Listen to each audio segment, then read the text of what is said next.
తగినంత ప్రేమ లేదా? చదవండి. కొరింథీలకు రాసిన మొదటి పత్రిక 13వ అధ్యాయము.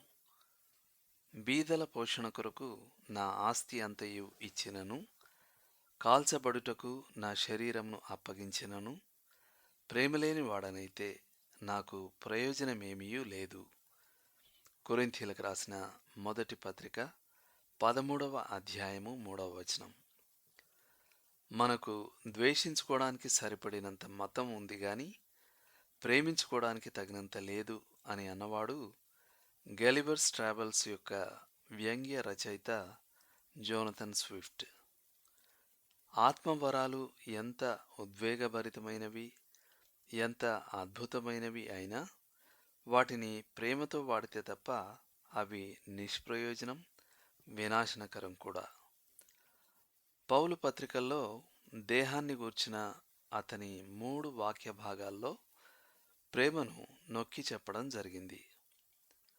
ప్రేమ అనేది క్రీస్తు శరీరం యొక్క రక్త ప్రసరణ వ్యవస్థ అని చక్కగా చెప్పారు. కొరింథీలకు రాసిన మొదటి పత్రిక 13వ అధ్యాయం కంటే ఎక్కువగా తప్పుడు వ్యాఖ్యానానికి, తప్పుడు అన్వయానికి లోనైన అధ్యాయాలు బైబిల్లో బహుశా ఇంకేవీ లేవేమో. దాని సందర్భం నుండి దాన్ని వేరు చేస్తే అది ఓ ప్రేమ సంకీర్తన లేదా క్రైస్తవ భ్రాతృత్వాన్ని గూర్చిన ఓ సున్నిత భావ సందేశం అవుతుంది. పౌలు ఈ మాటలు రాసినప్పుడు అతనింకా కొరింథీల సమస్యల విషయమే చూస్తున్నాడని చాలామంది చూడలేరు.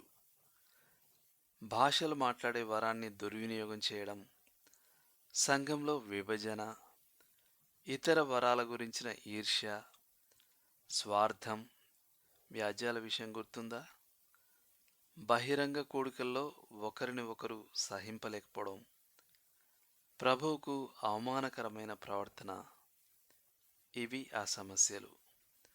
ఆత్మవరాల్ని సృజనాత్మకంగా వాడడానికి ఏకైక మార్గం క్రైస్తవులు ప్రేమచే ప్రేరేపించబడడం. లోతుగా ఆలోచించాల్సిన విషయం. మీ ప్రస్తుత సంబంధాలు, పరిస్థితులు అన్నిట్లో ఎక్కడ ప్రేమ అత్యంత అవసరమని మీరంటారు? ఆమెన్.